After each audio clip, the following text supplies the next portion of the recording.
మీ అందరికీ శుభోదయం. నా పేరు డాక్టర్ అబ్బాస్. ఈరోజు మనము నెట్వర్క్ అనే పాఠం గురించి మాట్లాడుకుందాం. నెట్వర్క్ అంటే మీ అందరికీ తెలుసు, తెలుగులో దాన్ని మనము సామాజిక సంబంధాల అల్లిక అని చెప్పొచ్చు.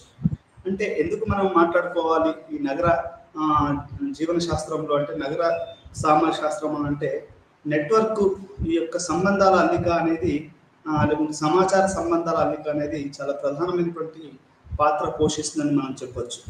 ఎట్లా అంటే మనకి నూతన సమాచార వెలువము అనేది జరిగింది. ఆ తర్వాత మనకు కమ్యూనికేషన్ టెక్నాలజీ కూడా చాలా మారిందని మనం చెప్పుకోవాలి. ఈ రకంగా మనం నూతన కమ్యూనికేషన్ సిస్టమ్ ఎట్లా మారింది, అది ఏ రకంగా ఇప్పుడున్న పరిస్థితులలో మనం కమ్యూనికేషన్ ఎట్లా వాడుతున్నాము అనే దాని గురించి కూడా ఈరోజు మనం చర్చ చేయవలసి ఉంటుంది. ఇప్పుడు ప్రపంచీకరణ నేపథ్యంలో ఏమవుతుంది అంటే మనకున్నటువంటి కమ్యూనికేషన్ టెక్నాలజీస్ మొత్తం మారిపోయాయని మనం చెప్పుకోవచ్చు. దీన్ని మనం ప్రస్తుతం ఉన్నటువంటి ప్రపంచీకరణను మనం నెట్వర్క్ సొసైటీ అని కూడా చెప్పొచ్చు. మాన్యువల్ క్యాజిల్ అనే అతను దీన్ని నెట్వర్క్ సొసైటీగా ఆయన అభివర్ణించాడు. అయితే ఇక్కడ మీకు ఒక రెండు ప్రధానమైనటువంటి ఉదాహరణలతో ఈరోజు మనం పాఠం మొదలు పెడదాం. ఒకటి ఏంటంటే, మీరు కోవిడ్ టైంలో కనుక మనం పరిశీలిస్తే, కోవిడ్ టైంలో ప్రతిదీ కూడా మనకి ఆన్లైన్లో చేశారు. అది పాఠాలైనా, డాక్టర్లైనా, లాయర్లైనా కూడా, ఇంక్లూడింగ్ కోర్టులు కూడా వెబ్ సెమినార్లు, వెబినార్లు ఇవన్నీ కూడా నడిపారు. అంటే దాని అర్థం ఏంటండి? దాని అర్థం ఏంటి అంటే మనకు కమ్యూనికేషన్ టెక్నాలజీ అనేది పూర్తిగా మారిందని చెప్పుకోవాలి. ఎట్లా మారింది అంటే, మనము కమ్యూనికేషన్ టెక్నాలజీ ఇంతకుముందు లాగా లేకుండా ఇప్పుడు కొత్త కమ్యూనికేషన్ టెక్నాలజీ వచ్చిందని మనం చెప్పుకోవచ్చు. రెండు ఉదాహరణలు చెప్తాను మా ఊరు నుండి. ఒక అబ్బాయికి ఆయన 6th క్లాస్లో గురుకులంలో ఆయనకు సీట్ వచ్చింది ఒక వేరే ఊర్లో. అక్కడ ప్రిన్సిపాల్ ఫోన్ చేసేసి, ఆ అబ్బాయి కోవిడ్ టైం అది, ఆ అబ్బాయికి క్లాసులు అప్పుడు స్కూల్ కూడా ఆన్లైన్లో నడుస్తున్న రోజులని, ఆ అబ్బాయికి ఫోన్ లేకపోవడం వల్ల, నెట్వర్క్ లేకపోవడం వల్ల ఆ అబ్బాయి ఆ క్లాస్ అటెండ్ కాకపోయాడు. అంటే ఒక 6th క్లాస్ చదివే ఒక గ్రామీణ అబ్బాయి ఈరోజు ఆన్లైన్లో, టీవీలో కానీ లేకపోతే సెల్ ఫోన్లో కానీ పాఠాలు నేర్చుకోవాల్సినటువంటి పరిస్థితి మనకు ఏర్పడ్డది. ఇది నా చిన్నతనంలో కానీ, లేకుంటే మా అమ్మ నాన్న చిన్నతనంలో కానీ, మా తాతల చిన్నతనంలో కానీ ఆన్లైన్లో పాఠాలు వినడం అనేది అసలు అది ఊహ కూడా అందకపోయేది. ఒక టీచరు ఈ ఆన్లైన్లో పాఠాలు చెప్పడం అనేది ఒక నూతన విప్లవంగా చెప్పచ్చు. ఇది ఎట్లా సాధ్యమైందంటే ప్రపంచీకరణలో ఈ యొక్క కమ్యూనికేషన్ టెక్నాలజీస్ అనేటివి మారిపోయాయి. అవి ఏంటి అంటే మనకు సెల్ ఫోన్లు రావడము, కంప్యూటర్లు రావడము, ఇంటర్నెట్ రావడము, ఇవన్నీ కూడా మొత్తం ప్రపంచ గమనాన్ని అవి మార్చేసేసాయని చెప్పొచ్చు. ఎట్లా అంటే ఇది మనకున్నటువంటి భౌతిక దూరాలను దూరం చేసింది. భౌతిక దూరాలను ఎట్లా దూరం చేసింది అంటే, నువ్వు ఎక్కడో ఒక చిన్న గ్రామంలో ఉండి, లేకపోతే ఎక్కడో ఒక అడవిలో ఉండి, నువ్వు ఎక్కడో అమెరికాలో ఉన్న వాళ్ళతో కూడా నువ్వు మాట్లాడవచ్చు. ఈ రకంగా ఇన్ఫర్మేషన్ టెక్నాలజీ, ఆ తర్వాత నూతన సాంకేతికత, ఈ ఆవిర్భావం అనేది చాలా, అది 60-70లో ఎక్కువగా వచ్చింది. అమెరికాలో కొన్ని యూనివర్సిటీలు మొట్టమొదటిసారిగా ఈ ఆన్లైన్ ఎడ్యుకేషన్ అనేది మొదలుపెట్టేది. దాంట్లో అమెరికాలో ఒక హ్యూమన్ బిహేవియర్ యూనివర్సిటీ అనేది ఒకటి ఉంది. హ్యూమన్ బిహేవియర్ స్టడీ సెంటర్ అని ఒకటి ఉంది. అంటే ఒక నగర జీవితంలో ఒక అబ్బాయి కానీ అమ్మాయి కానీ ఎట్లాంటి జీవితాన్ని గడుపుతాడు, ఎట్లాంటి టెన్షన్లకు గురవుతాడు, ఇవన్నీ కూడా దృష్టిలో పెట్టుకొని వాళ్ళు హ్యూమన్ బిహేవియర్ ఎట్లా ఉంటుందని ఒక స్టడీ సెంటర్ వాళ్ళు మొట్టమొదటిసారిగా వాళ్ళు ఆన్లైన్లో ఈ యొక్క పాఠాలు చెప్పడం, నెట్వర్క్ ఉపయోగించి ఎడ్యుకేషన్ చేయడం అనేది మొదలుపెట్టారు. అంటే ఇక్కడ నేను ఎందుకు చెప్పాను ఉదాహరణ అంటే, ఇన్ఫర్మేషన్ టెక్నాలజీ అనేది అన్ని రంగాల్ని ఈరోజు మారుస్తూ ఉంది. అది విద్యనే కానివ్వండి, అది మనం మాట్లాడుకునే విధానాన్ని కావచ్చు, లేకపోతే మొత్తం సమాజాన్ని కూడా, అది ప్రపంచ సమాజాన్ని మొత్తాన్ని కూడా ఈ యొక్క నెట్వర్కింగ్, కంప్యూటర్ సైన్స్, ఆ తర్వాత సెల్ ఫోన్స్, ఇవన్నీ కూడా మొత్తం సమాజ గమనాన్ని మారుస్తున్నాయని చెప్పొచ్చు. ఇది భౌతిక దూరాన్ని అవి కట్ చేసేసి ఒక రెవల్యూషన్, ఒక కల్చరల్ రెవల్యూషన్ ఇవి తీసుకొచ్చాయని మనం చెప్పొచ్చు. అంటే కల్చరల్ రెవల్యూషన్ అంటే ఎట్లా అంటే ఒక సాంస్కృతిక విప్లవం.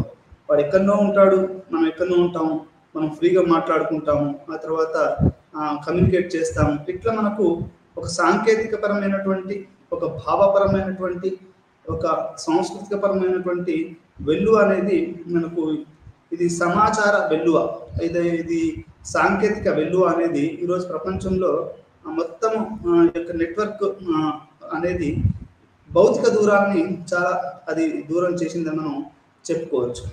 పట్టణ సామాజిక వర్గంలో నెట్వర్కింగ్ యొక్క భావన ఆవిర్భవించాలి. అయితే ఈ పట్టణాలు అనేటివి అంటే గ్రామీణ ప్రాంతాలలో మనకి ఎట్లా ఉంటుంది అంటే అల్లిక అది చాలా నెమ్మదిగాను తక్కువగాను ఉంటుంది.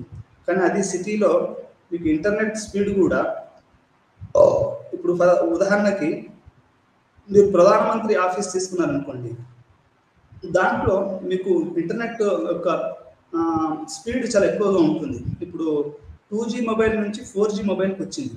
అంటే మన మొత్తం సమాజం కూడా 2G నుంచి 4Gకి మారాం. అంటే మీకు మన బిఎస్ఎన్ఎల్ వాళ్ళు కూడా ఒక సిమ్ అమ్ముతున్నారు. వాళ్ళు ఏంటంటే వాళ్ళు they have shifted from 2G to 4G.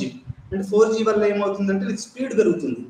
ఈ స్పీడ్ ఏదైతే ఉందో, ఈ స్పీడ్ అనేది, ఈ కమ్యూనికేషన్ స్పీడ్ అనేది చాలా చాలా ప్రపంచీకరణ నేపథ్యంలో చాలా స్పీడ్ అనేది ప్రముఖమైనటువంటి మనకి ప్రాంతాన్ని అదే సమాజంలో ఆక్యుపై చేసుకుంది.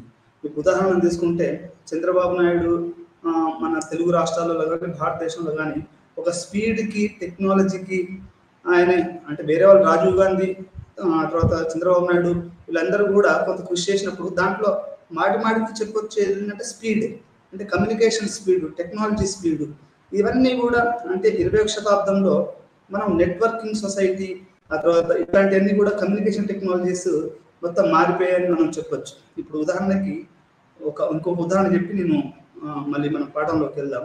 ఇంతకుముందు మనం రీసెర్చ్ పేపర్ ఏదన్నా రాస్తే సోషియాలజీలో, అది మనం రాసిన తర్వాత టైపింగ్ చేసిన తర్వాత కరెక్షన్ చేసిన తర్వాత ఆ పోస్టల్ మ్యాగజైన్ ఏదైతే ఉందో ఆ మ్యాగజైన్ యొక్క అడ్రస్ తీసుకొని మనం ఆ అడ్రస్కి అది పోస్టల్లో మనం పంపించాలి. అది ఇంతకుముందు టెక్నాలజీ. కానీ ఇప్పుడున్న పరిస్థితి ఏంటి? ఇన్ఫర్మేషన్ టెక్నాలజీ, కమ్యూనికేషన్ టెక్నాలజీ ఎట్లా మారిపోయింది అంటే నువ్వు ఇక పోస్ట్ చేయాల్సిన అవసరం లేదు. నువ్వు ఆన్లైన్లోనే PDF ఫామ్లో దానికి కనుక నువ్వు బటన్ అది క్లిక్ చేసేసి బటన్ చేసేస్తే అది నీకు ఆ యొక్క పేపర్ అనేది సబ్మిట్ అయిపోయింది. అంటే ఈ ఉదాహరణ ఎందుకు చెప్తున్నాను అంటే ఈరోజు మనకు ఉన్నటువంటి ఇన్ఫర్మేషన్ టెక్నాలజీ నాకు తెలిసి ప్రపంచంలో బహుశా ఇంత స్పీడు, ఇంత సౌలభ్యము, ఇంత అనేది ప్రపంచంలో ఇంకెంత ముందు కూడా ఎవరు కూడా చూడనంత ఊహకు అందలేనటువంటి పరిస్థితులలో మనము ముందుకెళ్తున్నామని చెప్పొచ్చు. అది రాకెట్ సైన్స్ అయినా కానీ, అది చంద్రయాన్ అయినా కానీ, సోషల్ సైన్సెస్లో కానీ, అది సోషియాలజీలో కానీ. ఈ సోషియాలజీ అనేది కూడా ఏంటంటే డైనమిక్ సబ్జెక్ట్. సమాజం ఏ రకంగా మారుతుందో దాని వెనకాల ఇది పరిగెత్తుతూ ఉంటుంది. అంటే ఎందుకు మారుతుంది, ఎలా మారుతుంది, యూత్ ఎట్లా అనుకుంటున్నారు, ఎటువంటి కల్చర్ని ఇది ప్రభావితం చేస్తుంది, ఇట్లాంటివన్నీ కూడా మన సోషియాలజీలో మనం డిస్కస్ చేయడం జరుగుతుంది. అదేవిధంగా గ్లోబల్ సిటీ, ఆ తర్వాత నెట్వర్క్లను కూడా మనం ఈ యొక్క పాఠంలో మనం చర్చిస్తాం. అంటే ఈ దీంతో పాటుగా మనం ఏం మాట్లాడుకుంటామంటే ఈ సిటీలలో వచ్చిన గ్లోబల్ సిటీ, అంటే గ్లోబల్ సిటీ అనేది వచ్చింది అనేది కూడా మనం మాట్లాడుకుంటాం. దాంతో పాటుగా ఈ నెట్వర్కింగ్ కూడా ఎట్లా మారుతుంది అనేది కూడా మనము ఈ యొక్క పాఠంలో తెలుసుకుంటాం.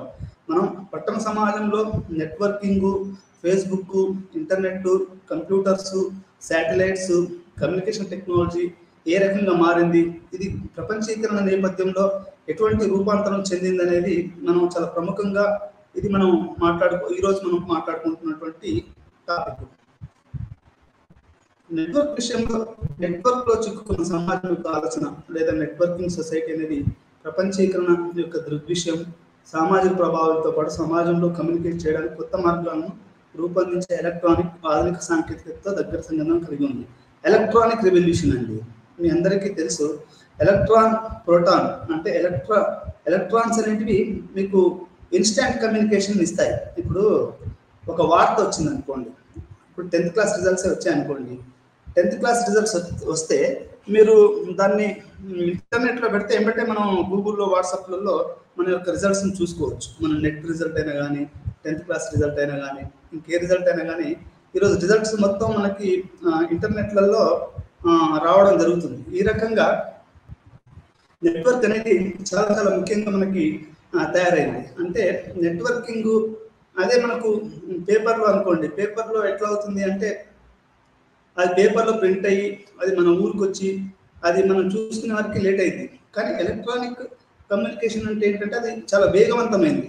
నువ్వు పేపర్లో రాకముందే మనకు ఈ యొక్క న్యూస్ అవన్నీ కూడా మనకు ఇంటర్నెట్ ద్వారా, ఫేస్బుక్ ద్వారా, వాట్సాప్ ద్వారా మనకు సందేశాలు వస్తూ ఉంటాయి. ఇది చాలా స్పీడ్తో కూడుకున్నటువంటి వ్యవహారం చెప్పుకో. దాని గురించి సిద్ధాంతీకరించారు. దాని ప్రకారం నెట్వర్క్ సొసైటీ అనేది ఒక మైక్రో ఎలక్ట్రానిక్ ఆధారిత సమాచారం మరియు కమ్యూనికేషన్ టెక్నాలజీ ద్వారా ఆధారితమైన నెట్వర్క్లతో కూడిన సామాజిక నిర్మాణం. ఇది ఎట్లాంటి సామాజిక నిర్మాణం అంటే ఇది చిప్స్. ఇప్పుడు బిల్ గేట్స్ ఎందుకు చాలా ఫేమస్ అయ్యాడు, ఇప్పుడు ఎందుకు రీచ్ అయ్యాడంటే అతను చేసినటువంటి బిల్ గేట్స్ చేసినటువంటి గొప్ప ఇన్వెన్షన్ ఏంటంటే అతను చిప్ను కనుక్కున్నాడు.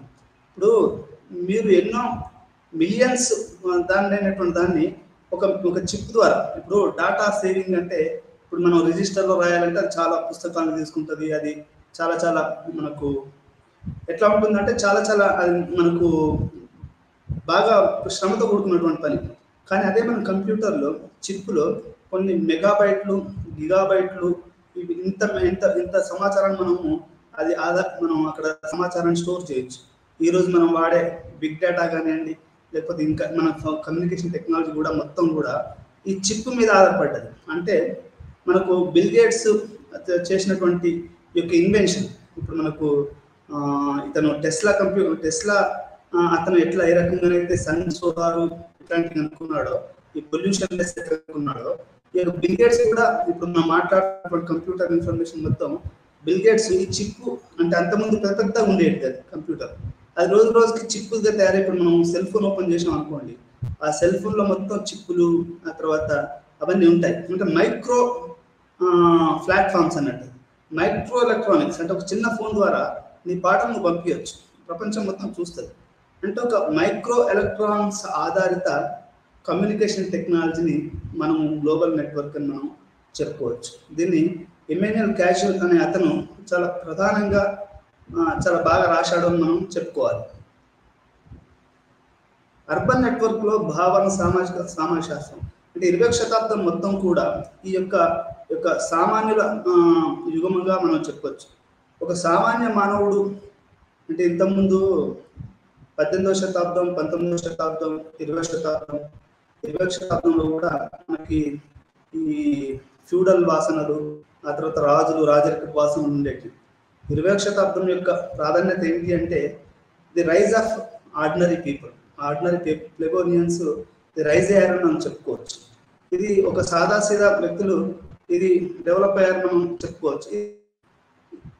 It is extraordinary rise of ordinary people అంటే ఒక సాదాసీదా వ్యక్తులు ఒక ఎక్స్ట్రాడినరీగా ఎదగడం అనేది 20వ శతాబ్దంలో జరిగింది. పార్లమెంట్ ఎలక్షన్ జరిగేటప్పుడు అందరు ఏమన్నారు, ఒక పక్క రాహుల్ గాంధీ ఈ కుటుంబాలని, కొంచెం రాజరిక కుటుంబాలని, ఇంకొక పక్క మోడీ గారు ఉన్నారు. అక్కడ ప్రతి వాళ్ళు కూడా ఛాయ్ అనుకునే మోడీని ప్రధానమంత్రి చేద్దాం అని అనుకున్నారు, చేశారు. అంటే దాని ఉద్దేశం ఏంటండి? దాని ఉద్దేశం ఏంటంటే it's an rise of extraordinary rise of ordinary people. మీరు ప్రతి మీడియా చూడండి, అకాడమిక్స్ చూడండి, ఏదైనా చూడండి, ఒక సాదాసీదా వ్యక్తులు ఏ రకంగా డెవలప్ అయ్యారు. ఇప్పుడు మనకి సినిమాలలో కూడా ఇంతకుముందు హీరో, ఇప్పుడు కూడా హీరో పల్లెటూరు నుంచి వస్తాడు, సిటీలో ఎన్నో కష్టాలు పడతాడు, ఒక్కోసారి అడ్డం పడిపోతాడు, ఎన్నో టెన్షన్లు గురవుతాడు, చివరికి సాధిస్తాడు. అంటే సినిమాలు కానీ, న్యూస్ పేపర్లు కానీ, రాజకీయాలు కానీ, ఇంకేమైనా కానీ ఈరోజు ఒక ఆర్డినరీ పర్సన్ని ఆధారంగా చేసుకొని అవి ప్రసారం చేస్తున్నాయి. అంటే 20వ శతాబ్దం అనేది ఒక extraordinary rise of ordinary people అని మనం చెప్పుకోవచ్చు. ఇది సామాజికశాస్త్రంలో చాలా బహుళ డైమెన్షన్స్ కలిగిందని మనం ఇది అర్థం చేసుకోవాలి. ఇది కేవలం క్రమబద్ధమైన సూచన మాత్రమే కట్టుబడి ఉండకుండా సంక్షిప్తంగా ఒక కొత్త రకమైన సామాజిక శాస్త్రంపై ఏకాభిప్రాయం ఏర్పడింది. ఈ సామాజిక శాస్త్రం పరిశీలన, సిద్ధాంతము, నిర్మాణము, కమ్యూనికేషన్ ఆధారంగా రూపొందించబడింది. సమాజం ఎదుర్కొంటున్న సామాజిక మార్పులో సుడిగాలి ఉంది. ఈ సామాజిక ప్రక్రియలు గొప్ప వేగంగా ఉద్భవించాయి. ఇవి సుడిగాలిలాగా ఈ యొక్క కమ్యూనికేషన్ టెక్నాలజీస్ ఇవన్నీ కూడా ఒక సుడిగాలిలాగా అవి చేశాయని చెప్పొచ్చు. ఇది సామాన్యుల యుగం యొక్క గుర్తింపు అనేది మనం అర్థం చేసుకోవాలి. అంటే ఒక సామాన్య మానవుని టార్గెట్ చేసుకుంటూ ఈరోజు రాజకీయాలు, కమ్యూనికేషన్ టెక్నాలజీ, మన సోషియాలజీ కూడా ఎట్లా ఉంటుందంటే ఒక సామాన్య జనజీవితాల గురించి మనం మాట్లాడుకోవడానికి, పరిశోధన చేయడానికి ఈరోజు చాలామంది పరిశోధనలు చేస్తున్నారు. ఉదాహరణకి నేను ట్రైబల్ కమ్యూనిటీ మీద పరిశోధన చేశాను. ఆ తర్వాత పిహెచ్డి అనేది ఓల్డ్ సిటీమికేషన్. సాదా సీదా పీపుల్ ఉంటారు. మీకు కరోడ్పతిలంతానేమో సికింద్రాబాద్, జూబ్లీ హిల్స్, బంజారా హిల్స్లో ఉంటారు. ఓల్డ్ సిటీలో ఎవరు ఉంటారంటే అంత బీద, బిక్కి, రోగిస్తులు, కూలీ కార్మికులు, మత గొడవలలో ఇబ్బంది పడ్డ వాళ్ళు, మధ్యతరగతి తక్కువగా ఉంటారు. నీళ్లు లేక, శుభ్రత లేక, ఉద్యోగాలు లేక వాళ్ళు ఒక వెనుకబడతనానికి అదొక ఉదాహరణ. నేను అక్కడ ఎందుకు చేయాల్సి వచ్చింది అంటే వాళ్ళు సామాన్య జీవితం జీవిస్తున్నారు కాబట్టి నా పరిశోధన ఆ రకంగా వాళ్ళకి ఉపయోగపడాలి, ఒక సామాన్య పేద ముస్లింకి ఉపయోగపడాలి. అంటే నా ఉద్దేశం కూడా అక్కడ ఒక ఆర్డినరీ పీపుల్ గురించి మనము పరిశోధన చేయడం అనేది ఆ సమాజానికి ఉపయోగపడుతుందని నేను భావించి ఆ పరిశోధన చేశాను. అట్లనే ఈరోజు దేశం మొత్తం కూడా ఈ యొక్క కమ్యూనికేషను, ఈ సామాజిక వ్యక్తుల పెరుగుదల, ఆర్డినరీ పీపుల్ యొక్క ఎక్స్ట్రాడినరీ రైజ్ అనేది మనం ఇక్కడ చూడొచ్చు. ఇది ఒక రకమైన సామాజిక శాస్త్రం. సామాజిక శాస్త్రం పరిశీలన సిద్ధాంతం కమ్యూనికేషన్ ఆధారంగా రూపొందించబడింది. సమాజం ఎదుర్కొంటున్న సామాజిక మార్పులు సుడిగాలి, వివిధ సామాజిక ప్రక్రియలు గొప్ప వేగంగా ఉద్భవించాయి. అంటే చాలా రకాలైనటువంటి ఈ సామాజిక మార్పులు అనేటివి గొప్ప వేగంతో మనం ఉద్భవించాయని మనం చెప్పుకోవచ్చు. శక్తి ఆధారిత అంటే ఏంటంటే ఈ కమ్యూనికేషన్ టెక్నాలజీలో ఇంకొక 3 ప్రధానమైన విషయాలు చెప్పి దాంట్లోకి వెళ్దాం. ఈ యొక్క కమ్యూనికేషన్ టెక్నాలజీ అనేది 3 కారణాల వల్ల వెలిసిందండి. ఒకటేమో ఇండస్ట్రియల్ రెవల్యూషన్, అంటే ఈ యొక్క పారిశ్రామిక పురోగతి. ఈ పారిశ్రామిక పురోగతిలో ఏంటంటే నీకు కమ్యూనికేషన్, కంప్యూటర్స్. ఇప్పుడు ఒక కోకోకోలా ఉందనుకోండి, ఆ కోకోకోలాను మనము ప్రొడ్యూస్ చేయాలంటే, బ్రిస్లరీ వాటర్ చేయాలంటే it highly industrialised and mechanised, and that is how it got the produce. ఆ రకంగా అంటే హైలీ ఇండస్ట్రియలైజ్డ్ వాటికి ఇంకా కమ్యూనికేషన్ టెక్నాలజీ. వీటి వల్ల రెండో కారణం ఏంటంటే ఉద్యమాలు, స్త్రీవాద ఉద్యమాలు టెక్నాలజీని మొత్తం మార్చడం, వాళ్ళు ఉపయోగించడం, దానివల్ల కూడా ఈ యొక్క టెక్నాలజీ కమ్యూనికేషన్ సిస్టమ్ అనేది పూర్తిగా మారిందని చెప్పొచ్చు. మూడోది ఈ యొక్క ఉద్యమాలతో పాటుగా ఫెమినిస్ట్ ఉద్యమాలు, ఆ తర్వాత ఈ ఐడెంటిటీ బేస్డ్ ఉద్యమాలు కూడా కమ్యూనికేషన్ టెక్నాలజీని 60వ శతాబ్దంలో 70వ శతాబ్దంలో వచ్చినటువంటి ఈ యొక్క కమ్యూనికేషన్ టెక్నాలజీ అనేది కూడా మొత్తం సమాజాన్ని పూర్తిగా అది ఫ్రీడమ్, ఇక్కడ ఏంటంటే ఫ్రీడమ్ ఓరియంటెడ్ టెక్నాలజీస్ అనేది కూడా అది పూర్తిగా సమాజం యొక్క రూపురేఖల్ని టెక్నాలజీ కూడా ఎట్లయిపోయింది అంటే ఈ ఫ్రీడమ్ ఓరియంటెడ్ వైపుగా అది తన యొక్క రూపును మార్చుకుంది. ఈరోజు ఇప్పుడు ఎల్జిబిటి మూవ్మెంట్ ఉంది. ఈరోజు స్వలింగ సంపర్కుల పెళ్లిని సుప్రీంకోర్టు కొట్టేసింది.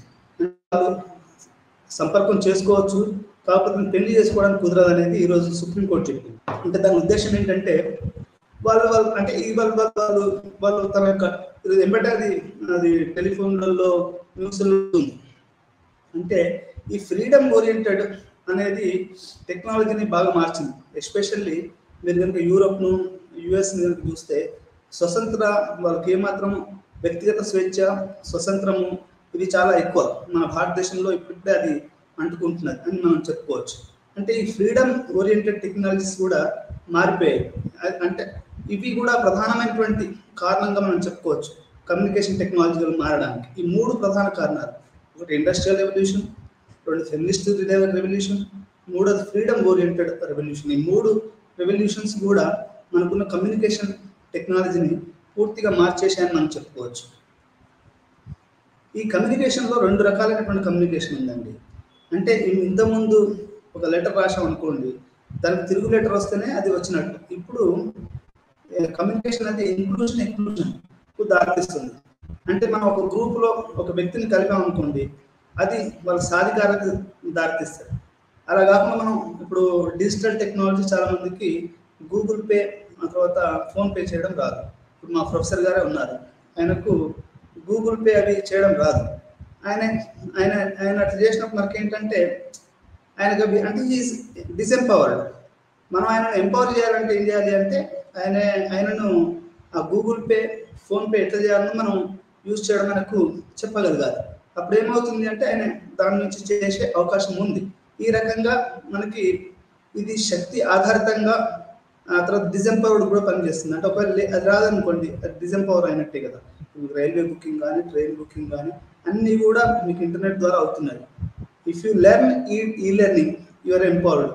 If you are not e literacy అంటారు దాన్ని. ఈ లిటరసీ ఉంటేనే నువ్వు ఎంపవర్డ్ అయినట్టు, లేకపోతే ఎంపవర్డ్ కానట్టు. అంటే ఈ రకంగా మనకి ఏంటంటే అది సాధికారతకి శక్తికి దారితీస్తుంది. అంటే ఒకవేళ దాని నుంచి బయటకు వెళ్తే నువ్వు శక్తిహీనుగాను అని మనకు ఇక్కడ అర్థమవుతుంది. చాలా మంది ఈరోజు గిరిజనులు, దళితులు, బహుజనులు, గ్రామీణులు, వ్యవసాయదారులు, కూలీలు ఈ యొక్క డిజిటల్ లిటరసీకి ఆవలుగా ఉన్నారు. కాబట్టి వాళ్ళు అంత శక్తివంతంగా లేరు. అంటే ఇది ఎక్లూజన్ దారితీస్తుంది అనేది మనకు అర్థం చేసుకోవాలి. ఇప్పుడు అమర్త్య సేన్ ఏం చెప్పాడు, ఆయన ఏం చెప్పాడు అంటే symmetrical relations and asymmetrical information technology అన్నాడు. సిమెట్రికల్ అంటే ఇన్ఫర్మేషన్ అందరికీ ఈక్వల్గా అందేటట్టు, యూరప్ యుఎస్లో లాగా. అది symmetrical information technologies. Asymmetrical human information technologies ఏంటంటే అది ఇన్ఫర్మేషన్ అనేది మనకు టైంకి దొరకకపోవడం, అదే వెనుకబడుతున్నాం అని అమర్త్య సేన్ గారు చెప్పారు. ఇప్పుడు మన భారతదేశంలోకి వచ్చేవరకు ఏమైంది అంటే ఈ యొక్క ఇన్ఫర్మేషన్ టెక్నాలజీ అనేది 20వ శతాబ్దంలో అది రకరకాలైనటువంటి మార్పులకు దారితీస్తుందని మనం అర్థం చేసుకోవాలి. అది శక్తి సాధికారత అంటే అది ఇంక్లూజన్కి మరియు ఎంపవర్మెంట్కి దారితీస్తుందని మనం అర్థం చేసుకోవాలి. మనం ఇప్పుడు వాట్సాప్ గ్రూపులు ఉంటాయి, ఉంటే నెట్వర్కింగ్ గ్రూప్స్ ఉంటాయి. దాంట్లో మనం భాగం అయితేనే మనం ఎంపవర్ అయినట్టు, లేకపోతే కానట్టు. ఏదైనా సామాజిక నిర్మాణంలో పుష్కలంగా చేర్చడం ద్వారా గుర్తించబడిన సామాజిక కమ్యూనికేషన్ నెట్వర్క్లు సామాజిక మార్పును నిర్ణయించే శక్తి యొక్క ఉనికి మరియు సమగ్ర పాత్ర ద్వారా వెళ్తాయి. సాధారణ పదాల్లో శక్తి అనేది ఇతర ఇష్టాన్ని ఇతరులపై విధించే సామర్థ్యాన్ని అర్థం చేసుకోవచ్చు. అసలు పవర్ అంటే ఏంటి అంటే నువ్వు నీ యొక్క అభిప్రాయాన్ని వేరే వాళ్ళ మీద, నీ అభిప్రాయం ద్వారా వేరే వాళ్ళను నువ్వు ప్రభావితం చేయగలుగుతాను శక్తి అంటారు. That is called power. ఆ పవర్ అనేది ఎట్లా ఉంటుందంటే నీ అభిప్రాయాన్ని వేరే వాళ్ళు గౌరవించడం, అంటే ఒక 10 మందిని ఇన్ఫ్లుయెన్స్ చేయడం. ఇప్పుడు ఎలక్షన్స్ వస్తున్నాయి, ఒక్కోసారి ఒక వీధిలో ఏదైనా ఒక లీడర్ చెప్తే అందరూ అటు ఓట్లు వేస్తారు. That is called power. అంటే సోషల్గా కావచ్చు, ఎకనామికల్గా కావచ్చు, కల్చరల్గా కావచ్చు, దాన్ని పవర్ అంటారు. ఆ తర్వాత సాధికారత అంటే ఎంపవర్మెంట్. అది ఏ రకంగా ఇన్ఫర్మేషన్ టెక్నాలజీ సాంప్రదాయ రకం చెందిన సమాజాలలో, అంటే మన traditional societies like Indian society, Pakistani society, లేకుంటే ఇవన్నీ కూడా ట్రెడిషనల్ సొసైటీస్. ఇక్కడ ఏంటంటే ఈ యొక్క సామాజిక సంబంధాలలో ఆచారాలు మరియు సంస్కృతి, సాంప్రదాయాలు ఇవన్నీ కూడా ఎక్కువగా ఉంటాయి. ఇవి విభిన్నంగా ఏర్పడతాయి. వ్యక్తులు, కుటుంబాలు, నగరాలు, గ్రామాలు, పట్టణాలు మొదలైన వాటి కోసం ఆ స్థలం యొక్క స్థాపించబడిన నియమాల ప్రకారం వ్యవహరిస్తారు. అంటే ఈ యొక్క సాంప్రదాయ సమాజాలలో ఈ యొక్క ఆచారము, వ్యక్తులు, సంస్కృతి అనేవి పెద్ద పాత్ర వహిస్తాయని మనం అర్థం చేసుకోవాలి. అయినప్పటికీ ఇది పట్టణ నెట్వర్క్లో మారుతుంది. ఇది నెట్వర్కింగ్లో ఇది మారుతుందని మనం అర్థం చేసుకోవచ్చు. ఇది శక్తి సాధికార ఎంపవర్మెంట్. ఇప్పుడు మీరు సెల్ ఫోన్ ఉపయోగించడం తెలుసు అనుకోండి. ఇంతకుముందు గ్రామీణ ప్రాంత వాళ్ళకి సెల్ ఫోన్ ఉపయోగించడం అని తెలియకపోయేది. ఎప్పుడైతే ఈ సెల్ ఫోన్ ఉపయోగించడం తెలుసుకున్నారో వాళ్ళు సాధికారత పొందారని మనం చెప్పుకోవచ్చు. ఎట్లా అంటే వాళ్ళ పిల్లలతో మాట్లాడుకోవడానికి వాళ్ళు ఈ రకంగా ఉమెన్ ఎంపవర్మెంట్ అనేది, మీరు ఉమెన్ ఈరోజు వాట్సాప్ గ్రూపులలో, ఆ తర్వాత డాక్టర్ గ్రూపులలో ఎక్కువగా ఉండి వాళ్ళు సాధికారత సంపాదించాలని చెప్పచ్చు. ఈరోజు ముస్లిం పిల్లలు, మీ అందరికి తెలుసో లేదో, ఈ విద్యలో తర్వాత ఈ యొక్క సాధికారతలో వెనుకబడి ఉన్నారనేది మనకు ఇప్పుడు అందుతున్నటువంటి సమాచారం. వాళ్ళు విద్యలో లేరు, ఆ తర్వాత సమాచార రంగంలో లేరు, చదువుకున్న వాళ్ళు లేరు, టెక్నాలజీలో ఇంజనీర్స్, డాక్టర్స్లో లేరు. మనకు సచార్ కమిటీ ఏం చెప్తుంది అంటే ముస్లిం సమాజం అనేది భారతదేశం వచ్చిన తర్వాత ఒక ఎస్సీ ఎస్టీల కంటే కూడా వెనుకబడ్డ సమాజంగా అది ఉంది. మనకు ప్రస్తుతం అందుతున్నటువంటి సమాచారం అంటే ఇది సాధికారత. అంటే ఏదైనా ఒక సమాజం అభివృద్ధి చెందాలంటే ఆ సమాజంలో అన్ని వర్గాలు, అన్ని కులాలు, అన్ని ప్రాంతాలు అన్ని కూడా సాధికారత సాధించాలి. ఉదాహరణకి మనము తెలంగాణ విషయాన్ని కనుక తీసుకుంటే, ఒకప్పుడు తెలంగాణ అనేది చాలా బ్యాక్వర్డ్గా ఉండేది. కానీ ఇప్పుడు ఈరోజు ఆ పరిస్థితి లేదు. అది సాధికారత, స్వావలంబన, స్వేచ్ఛ ఇవి కూడా అది సంతరించుకొని ఈరోజు అది ముందుకెళ్తుందని చెప్పొచ్చు. ఈ రకంగా మనకు mass media, computers, networks, communications ఇవన్నీ కూడా కులాలని, ప్రాంతాలని, కమ్యూనిటీస్ని, నేషన్స్ని సాధికారత వైపు అవి తీస్తాయని మనం అర్థం చేసుకోవాలి. ఇది అర్బన్ నెట్వర్కింగ్లో కూడా, అంటే పట్టణ నెట్వర్కింగ్లో కూడా ఇది ప్రధానమైనటువంటి పాత్ర వహిస్తుంది. ప్రజలు ఇప్పుడు గ్లోబల్ నెట్, మాస్ మీడియా, ఇప్పుడు మీరు హైదరాబాద్లో బస్ మీద పోండి, ఇంటర్నెట్ వాటికి ఏమేమి పెట్టుకుంటారండి? గ్లోబల్ నెట్వర్కింగ్ పెట్టుకుంటారు. వాళ్ళ పేర్లే అట్లుంటాయి. లేకుంటే స్మార్ట్ సిటీ అని పెట్టుకుంటారు, లేకపోతే ఇన్ఫోటెక్ అని పెట్టుకుంటారు. అంటే దాని ఉద్దేశం ఏంటంటే ఇక్కడి నుంచి ప్రపంచంలో ఎక్కడైనా మాట్లాడుకోవచ్చు, ఏదైనా చేయొచ్చు అనేది ఇక్కడ మనకు వాళ్ళు చెప్పదలసిన విషయం. ఈ యొక్క శక్తి సాధారణత అనేది ఇట్లా గ్లోబల్ నెట్, కంప్యూటర్స్, కమ్యూనికేషన్ చేయడానికి ఏ సాధారణ చరిత్రను పంచుకోవచ్చు, లేదా ముఖాముఖి పరస్పర చర్య లోపించారు. అంటే ఇక్కడ ఏం జరుగుతుంది అంటే మనిషి అవపడకపోవచ్చు, అంటే మనిషి అవపడతాడు కానీ మీకు ముఖాముఖం ఉండకపోవచ్చు, కానీ టెక్స్చువల్ మాత్రం మీరు మాట్లాడుతూనే ఉంటారు. ఇప్పుడు ఇంతకుముందు ఫ్రెండ్ చెప్తే దాని అర్థం ఏంటంటే అది శక్తి సాధికారత మనం చెప్పుకోవచ్చు. ఇంతకుముందు ఉన్న సాంప్రదాయాలు మరియు సామాజిక సంబంధాలు పెరుగుతున్న నెట్వర్క్ సమాజంలో దాంతో ముడిపడి ఉన్న ఎంతో ప్రభావితాయి. అంటే ఈ యొక్క నెట్వర్కింగ్ కూడా ఎట్లా ఉంటుందంటే, మనం ఒక బాగా సాంప్రదాయ కుటుంబాల్లో పోయామనుకోండి. ఇప్పుడు జూయిష్ కమ్యూనిటీ ఉంది. Jewish community is very highly traditional and highly వాళ్ళు సాంప్రదాయవాదులు అని చెప్పొచ్చు. వాళ్ళు అక్కడ పోతే, వాళ్ళు ఇప్పుడు లండన్లో మా ఫ్రెండ్ ఒకసారి చెప్తున్నాడు, ఏంటి అంటే వాళ్ళు జ్వరం వస్తే వాళ్ళు ఆడపిల్లలను ముట్టుకోనివ్వరు. వాడు డాక్టర్ గారు దూరం నుంచి చూసి వైద్యం చేయాలి. అది చాలా హైలీ ట్రెడిషనల్ అండ్ కన్జర్వేటివ్ సాంప్రదాయం అన్నట్టు.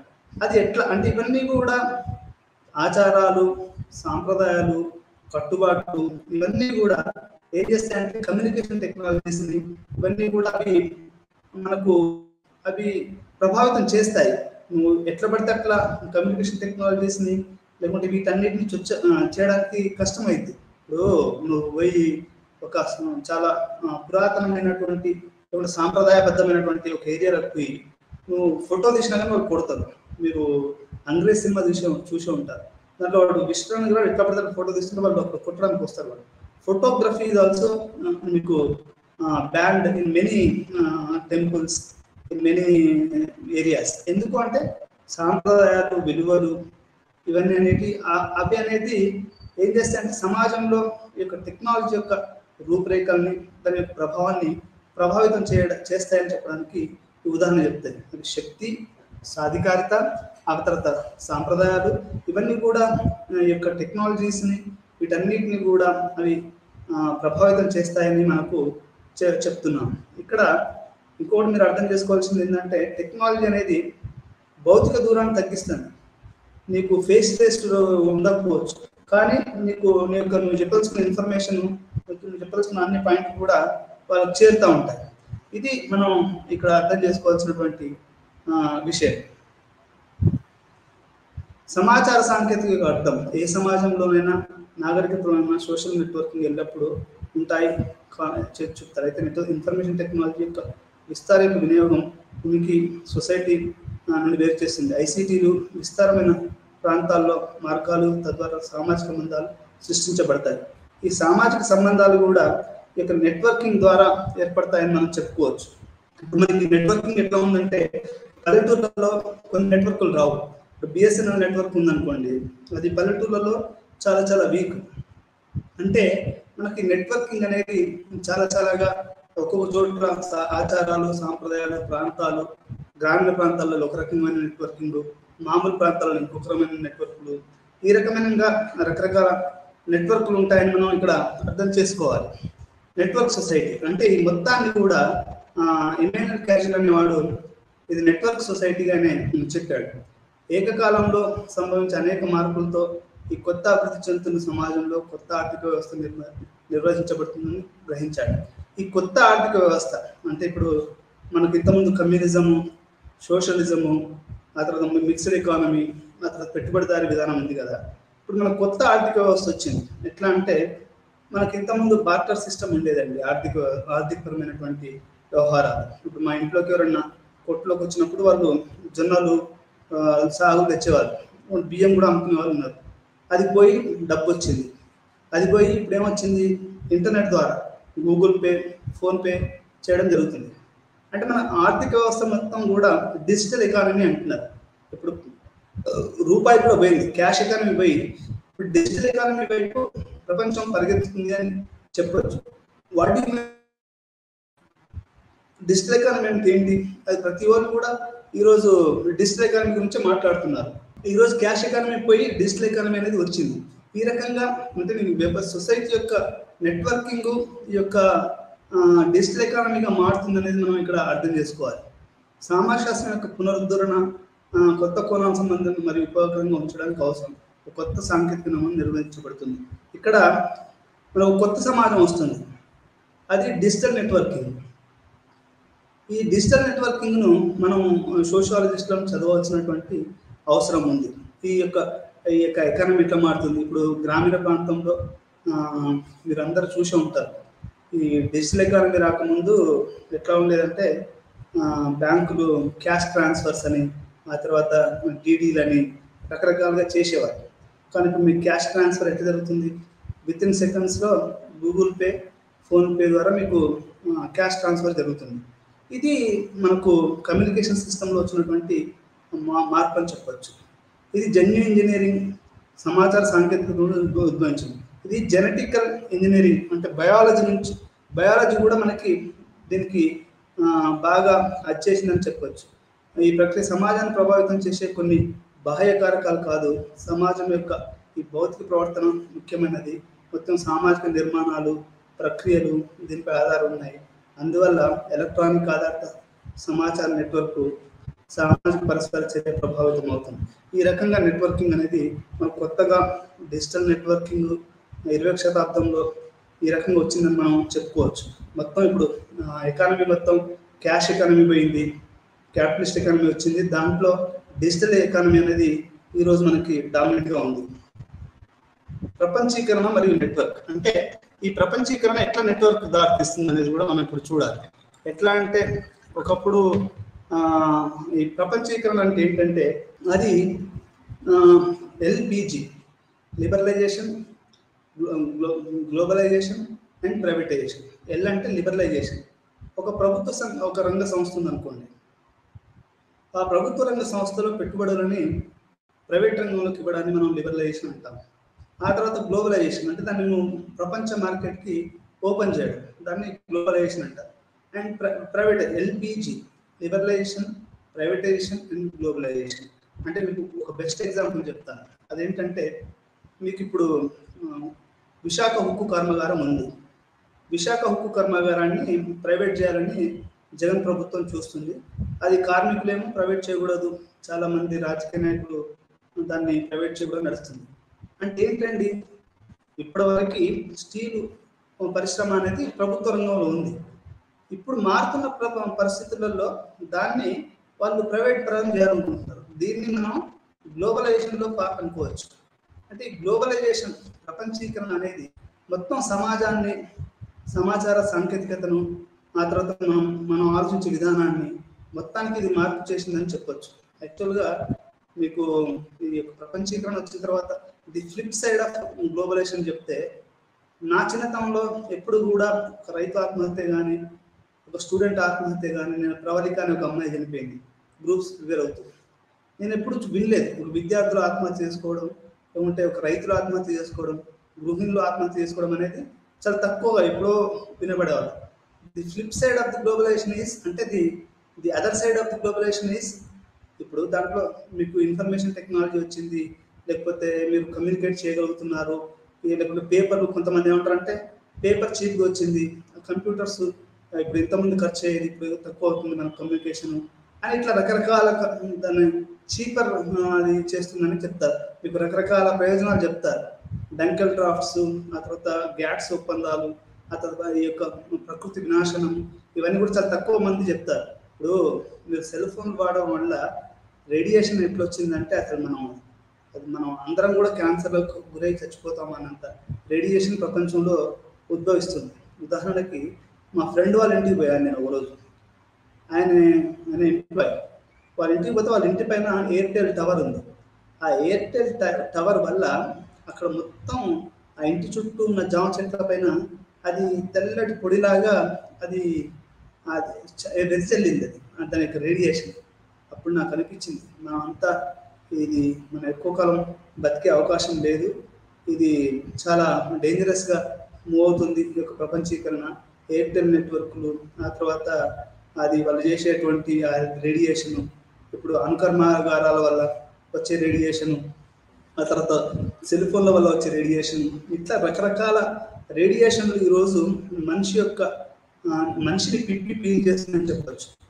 గ్లోబలైజేషన్లో వచ్చినటువంటి ప్రతిదీ అంటే మనస భాష, నేను దాన్ని పూర్తిగా వ్యతిరేకించడం కాదు, కానీ అది పూర్తి స్థాయిలో మనిషిని ఒక దెబ్బతీస్తుందని చెప్పొచ్చు. దెబ్బతీస్తుందంటే మరి దానికి తగ్గ మనం ప్రొటెక్షన్ తీసుకోలేదు, దానివల్ల దెబ్బతీస్తుంది. దాన్ని మనం ఉపయోగించే విధానం కూడా తెలియదు సరిగా. ఇప్పుడు ఒకసారి ఒక ప్రశ్న అడుగుతా, సీతారాం యెచూరి కమ్యూనిస్ట్ పార్టీ నేత ఏమన్నాడు అంటే, చైనాలో ప్రపంచీకరణ కూడా వచ్చింది కదా సార్, అక్కడ కూడా పెట్టుబడులు తీసుకుంటున్నారు కదా అంటే, ఆయన చెప్పిన సమాధానం ఏంటంటే, చైనాలో ఒక ఇండస్ట్రీ పెడితే అది ఒక 20 సంవత్సరాల తర్వాత వాళ్ళకి అయిపోయింది. అది వాళ్ళ చైనాకి అదైపోయింది. కానీ మన ఇండియాలో ఈ పెట్టుబడులు విదేశస్తులు పెడితే వాళ్ళు మన శ్రమని, మన డబ్బుని, మన అన్నిటిని కూడా వాళ్ళు దోపిడీ చేస్తారు. ఈ రకంగా అది గురవుతుంది. అంటే ప్రపంచీకరణ వల్ల మనకు ఇన్ఫర్మేషన్ టెక్నాలజీ రావచ్చు, సాంకేతిక విప్లవం వెలువ జరగవచ్చు, అన్ని చాలా సదుపాయాలు. ఎందుకంటే ఇన్ని వేల కోట్ల మంది ఉన్నారు, వీళ్ళందరికీ ఇన్ఫర్మేషన్ అందవచ్చు, ఆధార్ కార్డులు ఇవన్నీ కూడా రావచ్చు. కానీ ది ఫ్లిప్ సైడ్ అంటే the negative side of it is farmer suicide, student suicide, pressures, psychological issues, చాలా ఇవన్నీ జరుగుతున్నాయి. ఇదంతా కూడా మనకు flip side of the globalisation అని చెప్పుకోవచ్చు. ప్రపంచీకరణ అనేది సమాచార సాంకేతికతతో పాటు సామాజిక మార్పు యొక్క రెండో కోణం అవుతుంది. అంటే ఇది మనకు సాంకేతికతతో పాటు సమాజాన్ని కూడా ఈ యొక్క సాంకేతికత మార్చిందని మనం చెప్పుకోవచ్చు. అది రెండో కోణంగా మనం చెప్పొచ్చు. ఎల్టర్ ద్వారా కూడా ఇది మనకు తెలుస్తూ ఉంది. ఆ తర్వాత అంతర్జాతీయ సమాచారము మరియు కమ్యూనికేషన్ టెక్నాలజీ ప్రయోజనాలను నిజంగా ఆస్వాదించలేకపోయినందున ఈ చారిత్రాత్మక ధోరణి కనిపిస్తుంది. అన్ని మూలాలు, అన్ని సందేశాల నుండి సింబాలిక్ ప్రోగ్రెస్ యొక్క సాధారణ ఫ్రేమ్ ఆఫ్ అఫరెన్స్ అయిన ఎలక్ట్రానిక్స్ సంస్కృతి అభివ్యక్తిలో జతపడిన మూడవ కోణం అవుతుంది. ఇంటర్నెట్ అనేది వ్యక్తులను ఒకరితో ఒకరు లింక్ చేయడం మాధ్యమే. అలాగే మల్టీమీడియా ఎఫెక్ట్ మరియు ప్రపంచీకరణ వేగంగా అభివృద్ధి చెందుతుంది. ఇది ఒక మనిషిని ఇంకొక మనిషితో కలపడము, ఈ యొక్క సాంస్కృతిక సంబంధాలను తెలుసుకోవడం, ఇవన్నీ కూడా మనకు ప్రపంచీకరణ నెట్వర్క్ ద్వారా వస్తుంది. దీని ఫ్లిప్ సైడ్ ఆఫ్ ది ప్రపంచీకరణ అంటే స్టూడెంట్ సూసైడ్స్, ఫార్మర్ సూసైడ్. మా ప్రొఫెసర్ గారు ఏం చెప్పారంటే, globalisation is marked with the uncertainty and ఇంకొక పదం మంచిది వాడారు, నాకు అది గుర్తుకు రావట్లేదు. అంటే ఈ యొక్క గ్లోబల్ సంస్కృతి అనేది మనకి ఈరోజు ప్రపంచం మొత్తం వస్తుంది. దీనివల్ల ఇంకో కారణం ఏంటంటే, ఎవడైతే ఒక సంస్కృతి యొక్క అదే గొప్పగానే అది ఇంపోజ్ చేసే అవకాశం, సేమ్నెస్. ఇప్పుడు బట్టలు అమ్ముకునేవాడు ఇప్పుడు ఇది కోట్ వేసుకున్నాను, నేను చూడంగానే అందంగా ఉంది, దీన్ని వాడు 100 సార్లు యాడ్ చేసి ప్రపంచవ్యాప్తంగా ఇదే బట్టని, ఇదే డ్రెస్ని, ఇదే స్టైల్ని, అంటే మన యొక్క ఆలోచన విధానాన్ని, మన యొక్క దాని ఏమంటారు సృజనాత్మకతని ఈ ప్రపంచీకరణ దెబ్బతీసే అవకాశం ఉందనేది మనం ఇక్కడ అర్థం చేసుకోవాలి. అంటే చాలా నేను చెప్పడం చాలా తక్కువ చెప్తున్నాను మీకు. ఈ యొక్క ప్రపంచీకరణ చేసినటువంటి లాభాలు పెట్టుబడిదారులు కొంతమంది చెప్తూనే ఉన్నారు, కానీ నాకు తెలిసి ప్రపంచీకరణ అనేది అమర్త్య సేన్ అట్లా చెప్పాలి అంటే ఆయన ఒక ఆర్టికల్ రాశారు. నాలెడ్జ్ అనేది 2 రకాలుగా ఫ్లో అవుతుంది. జనాలు ఏమనుకుంటారంటే ఈ సాంకేతికత అక్కడి నుంచి వస్తుంది, అంత మనం వాళ్ళ దగ్గర నేర్చుకుంటాం. అమర్త్య సేన్ ఏమంటాడంటే మన ఆర్యభట్టు జీరో అనేది అది ఇన్ఫర్మేషన్ నాలెడ్జ్ అనేది మన సౌత్ ఏషియా నుంచి అటు కూడా అది అటు పోయింది అనేది మనకు అమర్త్య సేన్ గారు చెప్పారు. అంటే గ్లోబలైజేషన్ మనం గుడ్డిగా వ్యతిరేకించకూడదు, దానికి మనం మంచి చెడులు చూడాలి. మనకు నాలెడ్జ్ సిస్టమ్ అనేది జీరో కానీ లేకుంటే ఇంకొంత కొన్ని విషయాలు అనేటివి ఈస్ట్ నుంచి వెస్ట్ పోయాయి. మనం చాలామంది ప్రపంచీకరణ అంటే ఏమనుకుంటారంటే వెస్ట్ నుంచి ఈస్ట్ పోయి రావడమే అనుకుంటారు. అంటే టెక్నాలజీ, ఫ్యాషను, ఆ తర్వాత వస్తువులు ఇవన్నీ కూడా మనం ఏమనుకుంటాం అంటే అటు నుంచి ఇటు రావడం అనుకుంటాం. టెక్నాలజీస్ కానీ ఇంటర్నెట్ కానీ అవన్నీ కానీ అమర్త్య సేన్ ఏమంటాడంటే అవన్నీ వచ్చినా కానీ మనకు నాలెడ్జ్, ఫిలాసఫీ, యోగా, ఇప్పుడు ప్రపంచం మొత్తం యోగాను చేస్తుంది. అది ఎట్లా సాధ్యం అవుతుంది? యోగా, ఫిలాసఫీ, జీరో, మ్యాథమెటిక్స్ ఇవన్నీ కూడా ఇటు నుంచి అడిపోయాయి. కాబట్టి గ్లోబలైజేషన్ విత్ రిస్ట్రిక్షన్స్ అనేది అమర్త్య సేన్ గారు చెప్పారు. ఈ రకంగా ప్రపంచం అనేది మొత్తం ఈ యొక్క మల్టీమీడియా ఇది ఒక రకమైనటువంటి గ్లోబలైజేషన్ అనేది ఒక మాట చెప్పాలంటే ఒక సాంస్కృతిక విప్లవం వైపు అది దారితీసింది అనేది, అది అత్యంత అభివృద్ధిగా దారితీసింది అనేది మనకు ఇక్కడ అర్థం చేసుకోవాలి. వైజ్ఞానిక పరికరాలు డైమండ్ పురోగతి గురించి ఈ యొక్క విజ్ఞాన సైన్స్ యొక్క ఆరోగ్యకరమైన పురోగతి ఉపయోగించబడుతుంది. మన జీవన విధానాలు ప్రభావితం చేసిన ఇటీవల పర్యావరణ ప్రభావం అనేది స్పష్టంగా కనిపిస్తుంది. ఇంతకుముందు ఏం చెప్పాను, ఇది పర్యావరణంగా ఆ తర్వాత రైతులకి కూడా చాలా ప్రభావితం చేస్తుందని చెప్పాను. జ్ఞానోదయం నుండి ప్రపంచంలోని ఆధిపత్య సమూహాల్లో ఉన్న ఆలోచన గమనాన్ని తిప్పికొట్టే అత్యంత అసాధారణమైన సాంస్కృతిక రూపం యొక్క ప్రారంభంలో మనం ఉన్నాం. ఒక ఆయన ఏం చెప్తాడంటే ఈ యొక్క ఈ రూలింగ్ క్లాస్ ఐడియాలజీ ఏదైతే ఈ పెట్టుబడిదారులు ఉన్నారో వాళ్ళ యొక్క భావజాలాన్ని మనం వ్యతిరేకించే దశలో మనం ఉన్నామనేది అంటే చెప్తున్నారు. వాళ్ళు ఏమంటున్నారంటే ఇది ఒక వినూతమైనటువంటి మనం ఒక దాంట్లో ఉన్నాము. ఒక రూలింగ్ క్లాస్ ఐడియాలని మన యొక్క ఈ సంస్కృతి, ఈ యొక్క ఇంటర్నెట్, ఈ గ్లోబలైజేషన్ దీని ద్వారా మనము వాళ్ళని వ్యతిరేకించి దాంట్లో ఉన్నాము అనేది ఆ ప్రారంభంలో ఉన్నాము.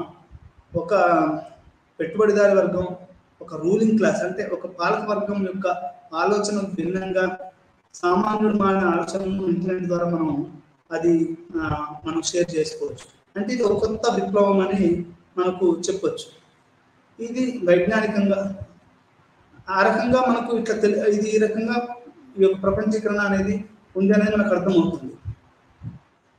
సోషియాలజీ మరియు అర్బన్ నెట్వర్క్ అంటే మనకు సోషియాలజీ అనేది ఎట్లా యొక్క అర్బన్ నెట్వర్క్లో అది పనిచేస్తుంది అనేది మనం ఇక్కడ అర్థం చేసుకోవాలి. ఇక్కడ సామాజిక నిర్మాణాలు, ఉత్పత్తి, వినియోగము ఎట్లా ఉంటుంది అనేది మనం అర్థం చేసుకోవాలి. అంటే సిటీలో కన్జంప్షన్ ఎట్లా ఉంటుందంటే ఇక్కడ ఒక ఆలోచన విధానాలు అనేవి వేరుగా ఉంటాయి. ఇక్కడ ఆలోచన విధానాలు, ఇక్కడ స్పీడు ఇవన్నీ కూడా చాలా రకరకాలుగా మారుతూ ఉంటాయి. ఈ యొక్క సామాజిక శాస్త్రము అర్బన్ నెట్వర్కింగ్ ఎట్లా ఉంటుందనేది మనం ఇక్కడ అర్థం చేసుకోవడానికి ప్రయత్నం చేద్దాం. మొట్టమొదటిసారిగా ఇప్పుడు ఏ సైన్స్ అండ్ టెక్నాలజీ ఇన్నోవేషన్ అయినా కానీ అది మొట్టమొదటిసారిగా యూనివర్సిటీలలో, ఆర్మీలలో, రీసెర్చ్ ల్యాబ్స్లలో ఇది మొదలవుతుంది. నీకు ఈ యూనివర్సిటీలు ఎక్కడంటే అండి అవైతే పల్లెటూరులో ఉండవు. ఇప్పుడు దీక్షగుంటలో ఎక్కడైతే యూనివర్సిటీ ఉండదు కదా, పెద్ద నగరాలలో ఉంటాయి, లేకపోతే ఇంకొంచెం పట్టణాలలో ఉంటాయి. అంటే నీకు ఈ యొక్క నెట్వర్కింగ్, ఇన్నోవేషన్ ఇవన్నీ కూడా సిటీలలో జరుగుతాయి. ఇప్పుడు మనకు కోవిడ్ వచ్చినప్పుడు అది కోవిడ్ యొక్క వ్యాక్సిన్ని హైదరాబాద్లోనే కనుక్కున్నారు. ఈ రకంగా అది వ్యాక్సిన్ వచ్చింది, ఆ తర్వాత అది కనుక్కున్నారు, ప్రజలకు ఇచ్చారు. ఈ రకమైనటువంటి సోషియాలజీ అంటే అర్బన్ నెట్వర్కింగ్లో సోషియాలజీ ఈ అర్బన్ నెట్వర్కింగ్ ఎట్లా పనిచేస్తుంది, ఇక్కడ ఎట్లా ఉంటుంది అనేది సోషియాలజీ అనేది చూస్తుంది. అర్బనైజేషన్ చూస్తుంది, అర్బనైజం చూస్తుంది, గ్లోబలైజేషన్ చూస్తుంది, ఇండస్ట్రియలైజేషన్ ఇవన్నీ కూడా చూస్తుంది. మనం అర్థం చేసుకోవాలి. నెట్వర్క్ అధ్యయనంలో సమాజ శాస్త్రం పాల్పంచుకుంది. ఈ నెట్వర్కింగ్ ఎట్లా జరుగుతుంది అనేది కూడా మనకు ఈ సోషియాలజీ అనేది చదివింది అని మనం చెప్పుకోవచ్చు. అగ్రోవెటర్, ఫిషర్ వంటి వాళ్ళ రచనలు కొన్ని ప్రసిద్ధమైనవి. ఇంటరాక్టివ్ సామాజిక అభ్యాసాలు రూపొందించే కమ్యూనికేషన్ టెక్నాలజీ విస్తరణ జరిగిన వెంటనే ప్రాదేశిక పరిమితి ఆగిపోతుంది. ఎప్పుడైతే ఈ టెక్నాలజీ బాగా డెవలప్ అవుతుందో మనకి ఈ యొక్క టెరిటోరియల్ బౌండరీస్ ఆగిపోతాయి. అంటే నువ్వు దీక్షగుండలో ఉండొచ్చు, అమెరికా మాట్లాడొచ్చు, ప్రపంచంలో ఏ మూల నుంచి ఏ మూలకైనా మాట్లాడవచ్చు. అంటే నీకు టెరిటోరియల్ అనేది ఆగిపోయింది. ఏది ఏమైనప్పటికీ ఈ దూరం యొక్క ముగింపు సమాజం యొక్క ప్రాదేశిక పరిణామం యొక్క ముగింపును ఊహించడానికి ఏకైక మార్గంగా పరిగణించబడుతుంది. అర్థవంతమైన భౌతిక స్థలం అనేది చాలా మంది నిర్మించడానికి అది పనికి లేకుండా పోతుంది. అంటే నీకు భౌతికత యొక్క ఏదైతే ఈ దూరం ఉందో అది కమ్యూనికేషన్ టెక్నాలజీ అనేది పూర్తిగా మార్చేస్తుంది అనేది మనకి ఇక్కడ అర్థమవుతుంది. Interactive communication system. ఇప్పుడు ఇంతకుముందు కమ్యూనికేషన్ సిస్టమ్ ఎట్లా ఉందంటే ఒక రూలర్ వచ్చేవాడు, మాట్లాడేవాడు, పోయేది. ఒక టెలిగ్రామ్ వచ్చేది, పోయేది. నీకు వేరే చెప్పడానికి కుదరదు. ఇప్పుడున్నటువంటి కమ్యూనికేషన్ టెక్నాలజీ ఏంటంటే ఇట్ ఈస్ ఇంటరాక్టివ్. ఇప్పుడు ఒక న్యూస్ వస్తూ ఉంటుంది, పక్కన మీకు ఇటు పక్క నుంచి కామెంట్ సెక్షన్ పోతూ ఉంటుంది. ఒకటి జై కాంగ్రెస్ అంటాడు, ఒకటి జై బీజేపీ అంటాడు, జై టీఆర్ఎస్ అంటాడు. దీన్ని కమ్యూనికేషన్ ఇంటరాక్టివ్ కమ్యూనికేషన్ సిస్టమ్ అంటాం. ఇంతకుముందు అది సింగిల్ కమ్యూనికేషన్ సిస్టమ్ అనేది అన్డెమోక్రటిక్, అది అది అది ప్యాసివ్ చేస్తుంది సమాజాన్ని. ఈ ఇంటరాక్టివ్ కమ్యూనికేషన్ అనేది డెమోక్రటిక్ అన్నట్టు. అంటే ఇది ప్రజాస్వామీకరణ చేస్తుంది. అంటే నీ యొక్క అభిప్రాయం చెప్పొచ్చు. ఇప్పుడు వాట్సాప్లో నేను ఒక పాట పెట్టాను అనుకోండి, వాడు మళ్ళీ రిప్లై చేయొచ్చు దానికి. నీ పాట బాగుంది, నీ పాట బాగలేదు, టోన్ బాగలేదు, నీకు కొంచెం పెంచితే బాగుండేది, ఇట్లా రకరకాలైనటువంటి కామెంట్స్ వస్తాయి. అంటే ఇంటరాక్టివ్ కమ్యూనికేషను, డెమోక్రసీ ఇవన్నీ కూడా మీకు ఎక్కువగా ఇంటరాక్టివ్. It empowers. అది భౌతిక స్థలాన్ని దెబ్బతీస్తుంది, జనాన్ని ఎంపవర్ చేస్తుంది. ఇంటరాక్టివ్ కమ్యూనికేషన్ అనేది మనం అర్థం చేసుకోవాలి. ఈ కేవలం గ్లోబల్ సిటీ అనేది కూడా, అంటే ఇప్పుడు మారుతున్నటువంటి సమాజంలో గ్లోబల్ సిటీ అనేది ఒక ప్రధానమైనటువంటి అదిగా చెప్పుకోవచ్చు. ఎట్లా అంటే ఈ గ్లోబల్ సిటీస్ ఇప్పుడు ప్రతి వాళ్ళు కూడా, చంద్రబాబు నాయుడు కానివ్వండి, కేసీఆర్ కానివ్వండి, లేకపోతే ప్రపంచ లీడర్స్ కూడా, ఢిల్లీ కేజ్రీవాల్ కానివ్వండి, మొన్న మోడీది ఒకటి చూశాను నేను. ఏంటి అంటే ఏదో ఒక గుజరాత్ టౌన్ ఉంది, దాంట్లో ఇంటర్నేషనల్ ఎయిర్పోర్ట్ ఉంది. ఆ తర్వాత దాన్ని ఢిల్లీని బీట్ చేసే విధంగా మేము దాన్ని డెవలప్ చేస్తున్నాము, గ్లోబల్ సిటీ అని దాని పేరు పెట్టి ప్రధానమంత్రి మోడీది పెద్ద ఫోటో ఉంది. అది పోర్టు సిటీ అనుకుంటా అనేది. అంటే నాకు అర్థమైంది ఏంటంటే, దాని ఉదాహరణ ఏంటంటే అన్ని పేపర్లలో, హిందూ, ఈనాడు అన్నిట్లలో అదే నీకు అది ఒక యాడ్ కూడా చూశాను యూట్యూబ్లో.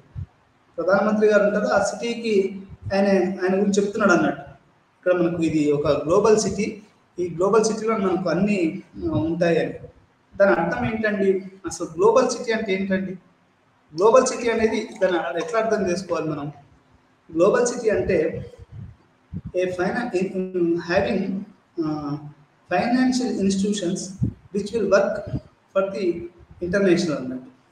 ఈ యొక్క గ్లోబల్ సిటీ అనేది దానికి అర్థం ఏంటంటే గ్లోబల్గా నెట్వర్కింగ్ ఉంటాయి దానికి. అంటే అంతర్జాతీయ బహుళముఖ కంపెనీలు అన్నట్టు.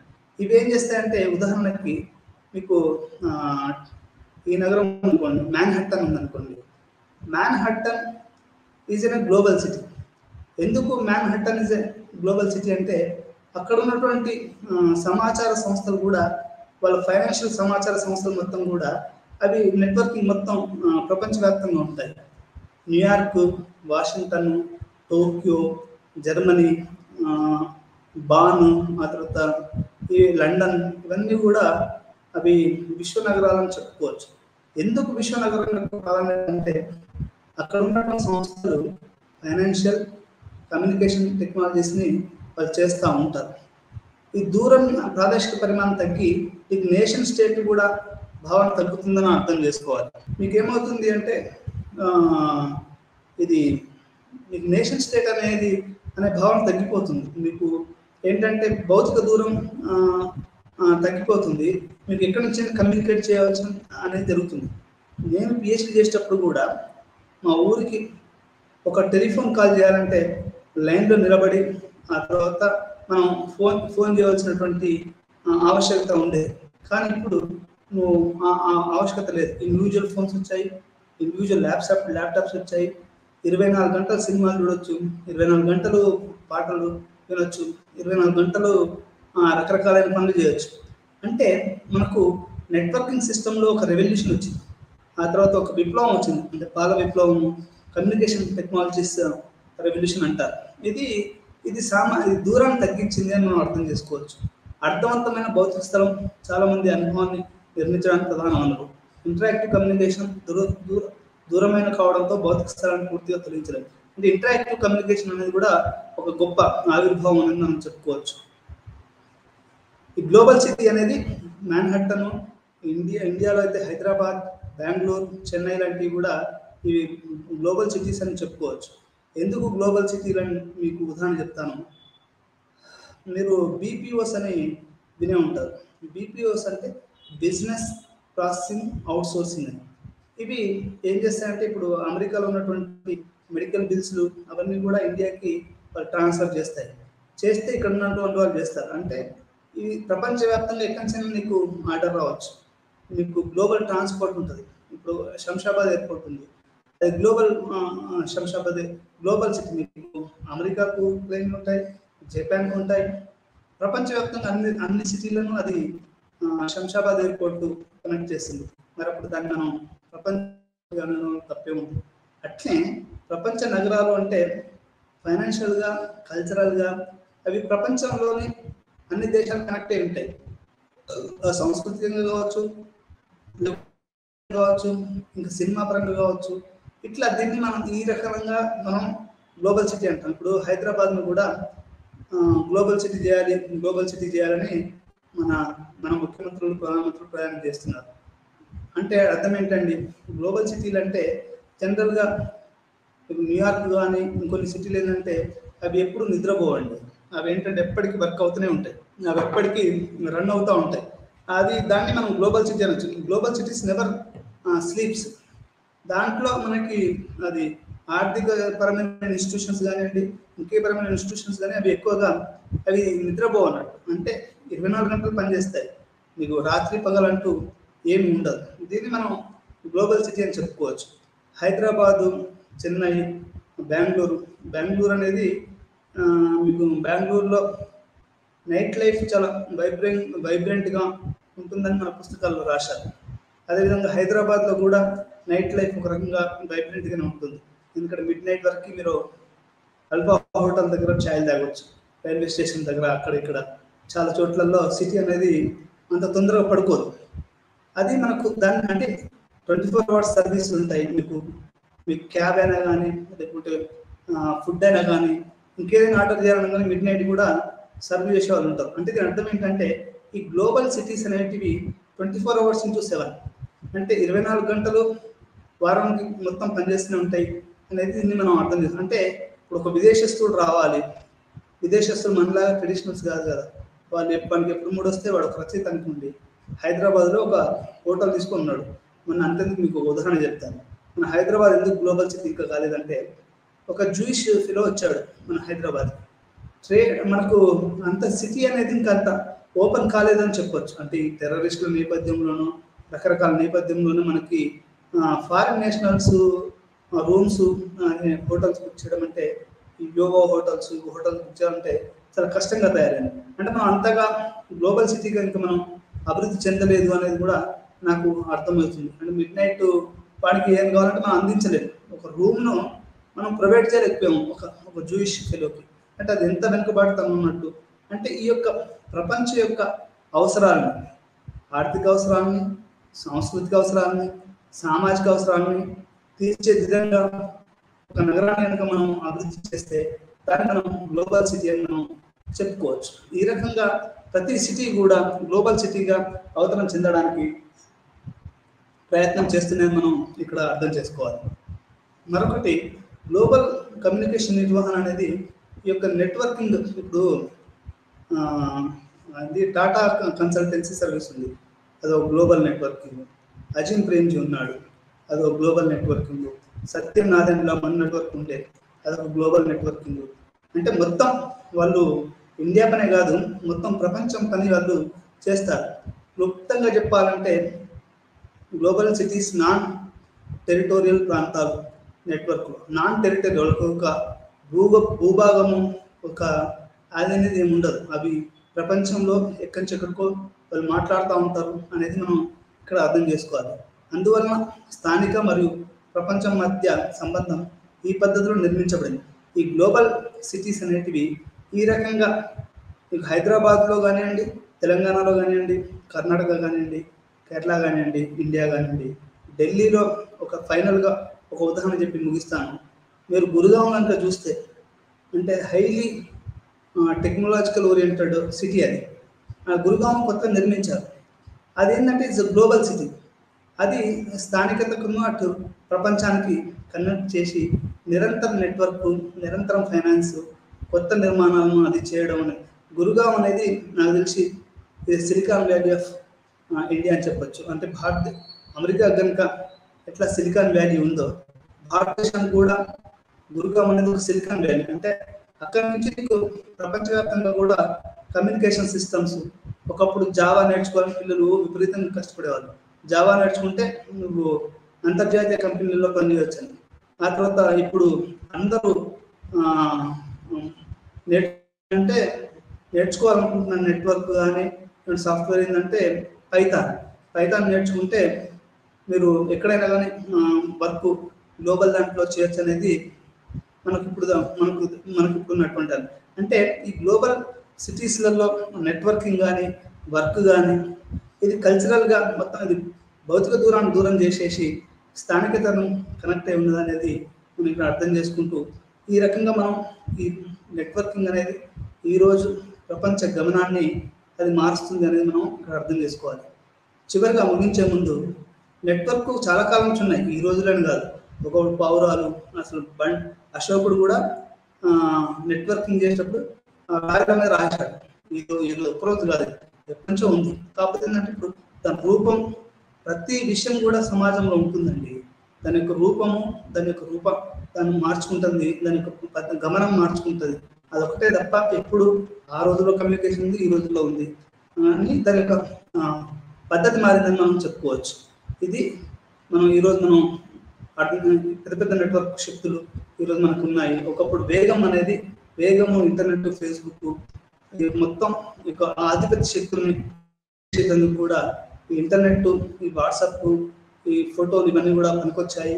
ఇది కొత్త ప్రపంచాన్ని సృష్టిస్తూ నెట్వర్కింగ్ సమాజం అనేది, నెట్వర్క్ అనేది ఒక pillar of the society or sociological studies అని మనం అర్థం చేసుకుంటూ దాంట్లో క్యాషువల్ ఆ తర్వాత ఫిషర్ అనే వాళ్ళు చాలా ప్రధానమైనటువంటి స్టడీస్ చేశారని చెప్పుకుంటూ ఈ రోజు ఇక్కడితో ముగించి మరొక పాఠంలో మళ్ళీ కలుద్దాం.